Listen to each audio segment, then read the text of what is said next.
We got it. The key to the gate of truth. Apiron has answered me.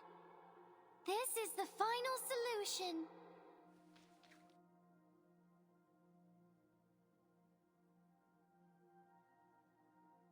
We must leave here at once. We have to tell everyone. I am so proud of you, 37. We will save everyone.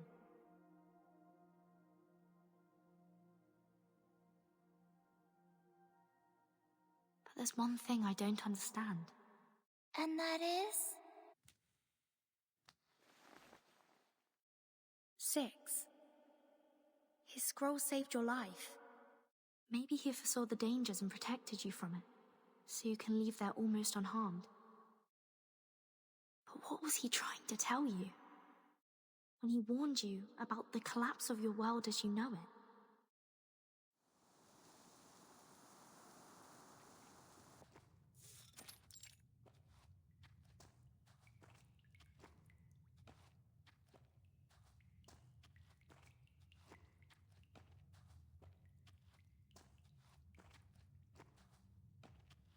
Mind your step, everyone.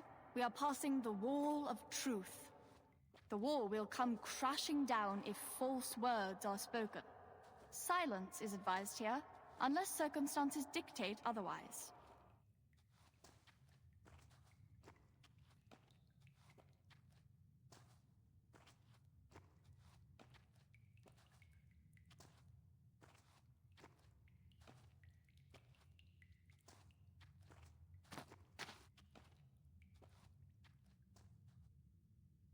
$888?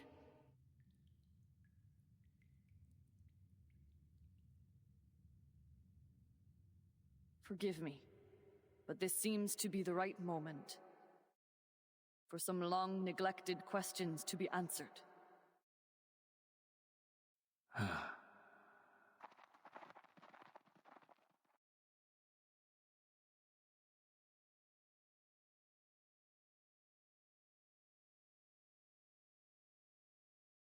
Perhaps, but hardly appropriate or righteous.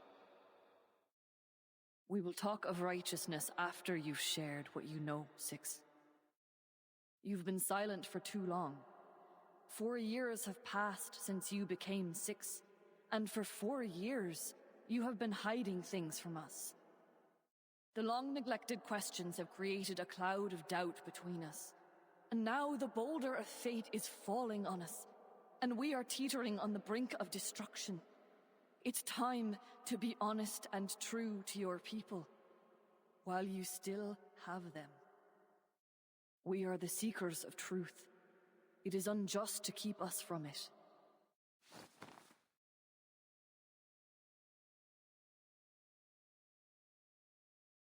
Let the wall of truth bear witness.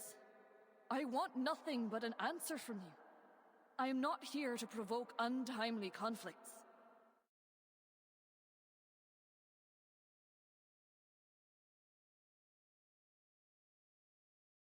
Answer her, 6. You should be glad that I am not the interrogator here, because the wall would have collapsed immediately.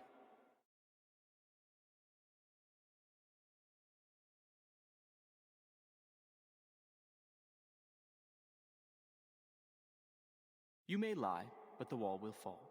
You may stay silent, then I will lie to break the silence and the wall.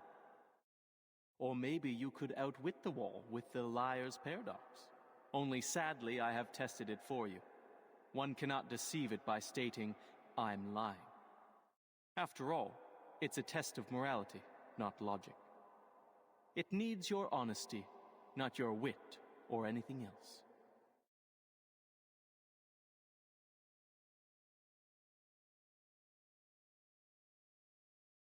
What do you wish to know? What else? The most important question, of course. The question about the essence.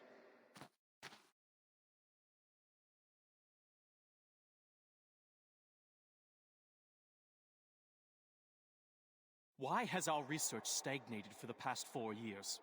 Why did we fail to predict the emanation in 1929 and again in this time? Have we misunderstood the premise? What if the emanation is not a manifestation of the transcendental law at all?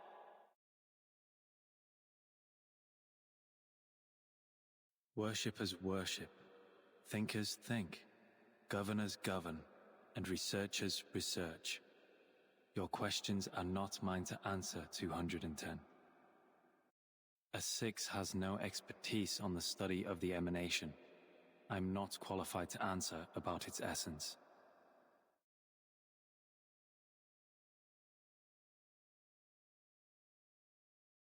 Your question is too abstract, 210.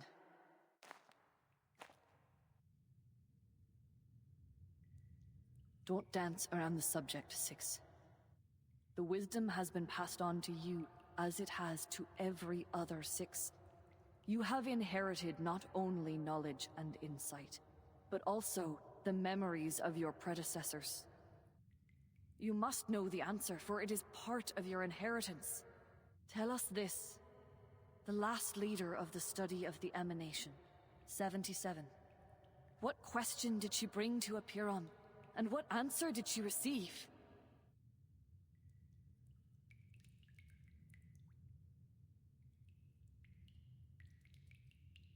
I watched her walk into the cave and come out unharmed.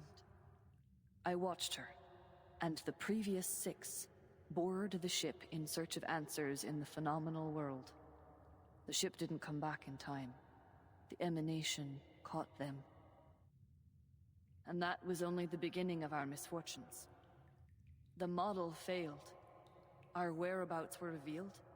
Hysteria now poisons the minds of our people, and the empirical knowledge accumulated over the years suddenly no longer applies to the current situation.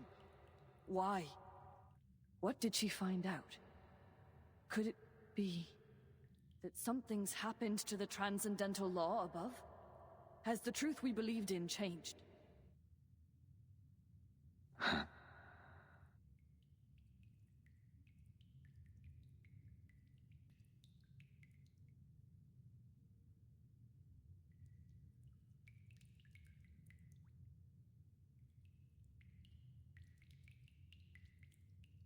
Hippasus discovered the secrets of Route 2 and toppled Pythagoras' school of thought.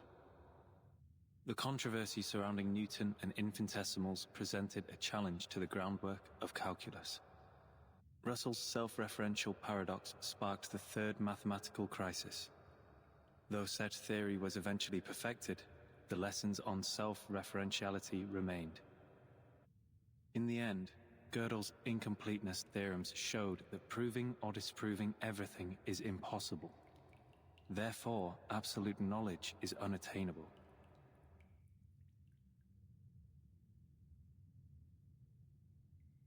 The boulder of fate will tumble down its peak, whether 37 is the one pushing it or not.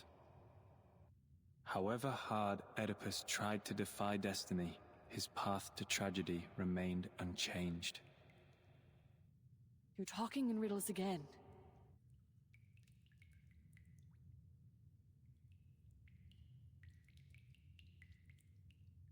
I should thank you for bringing the question here, 888, so I may finally speak the truth. 77 did ask about the essence of the emanation.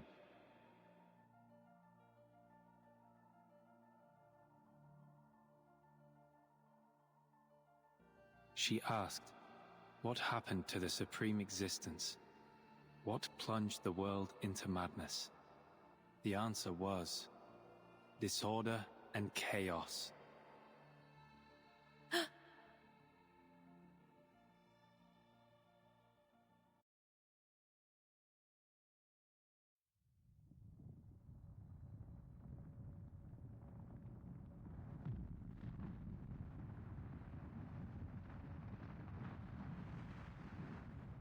You blasted!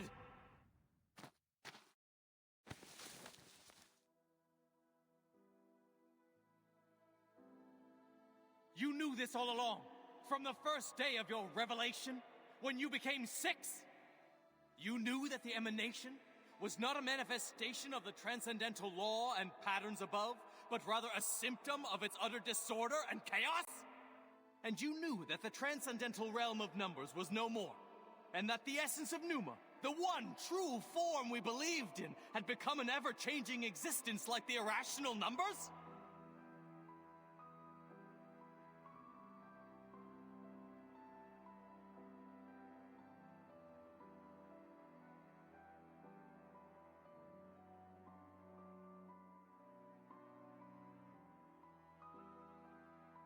"4 years. You kept this to yourself for 4 years. Why? Was it for a false sense of peace? To keep the island stable? Did you deceive us to prevent the realization that our research would be in vain?"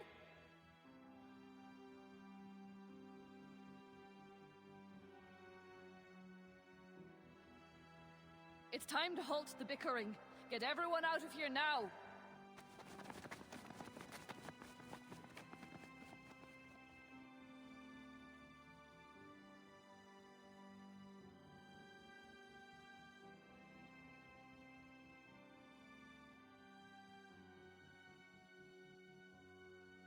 Pray to the gods for what you are about to do, and pray that all goes well. Once familiar with this practice, you will understand the constitution of both eternal gods and mortal men.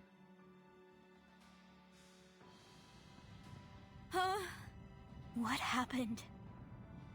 Did they not carry out the cleansing ceremony?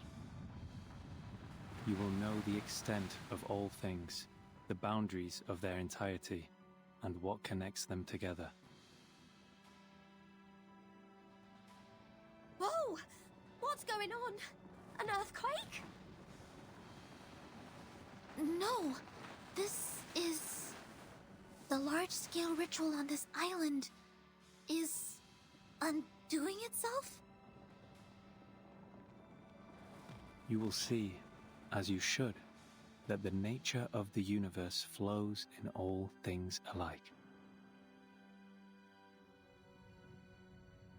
Why?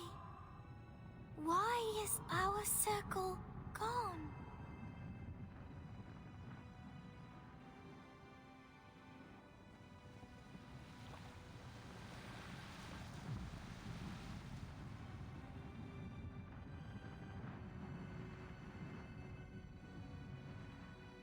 Thus, you will not hope for what is beyond your reach, and you will not be deceived.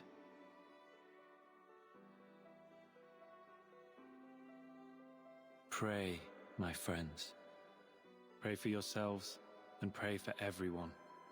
Pray for all the suffering and misery around you. Reach into the unseeable darkness and pray to the unknowable Supreme. Speak your hopes, for you are a finite creature yearning to transcend its own existence. The determination that once helped us overcome our insignificance and touch the light of Numa should guide us once more.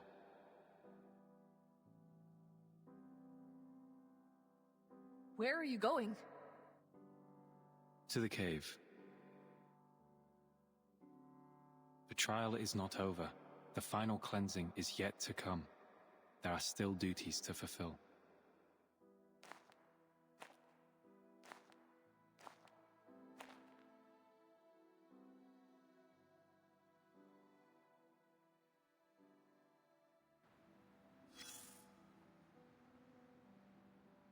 Here is a well-known question you must have heard. What goes on 4 legs in the morning, 2 in the afternoon, and 3 in the evening? It's so well known that no one finds it novel anymore. But please, do me a favor and answer me yourself.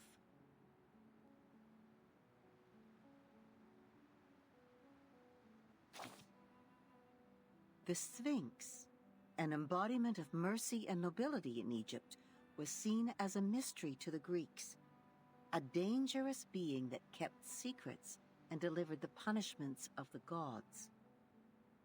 When the question is answered, the ritual is finished, and the answerer is granted the right to reach the treasure it guards. Yes, a ritual. Whether it is by pouring out wine, slaughtering a calf, or circling round a fire with a baby in your arms. It is an agreement, a question that demands an answer. Every desire has a price, whether it is paid in wine, blood, or fire. But sometimes that sacrifice is taken from you without it ever being noticed. And the treasure you seek might be the undoing of your own desires. Let us take a look at another question. "Stranger, what's your name?" cried Polyphemus. "Nobody," Odysseus answered, and it allowed him to flee the Cyclops cave, safe and sound. A human being and nobody.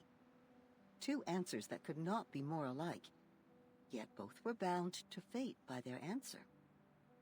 All right, dear, time to call it a day. As for you, you'll get the answers you seek. You've already paid the price.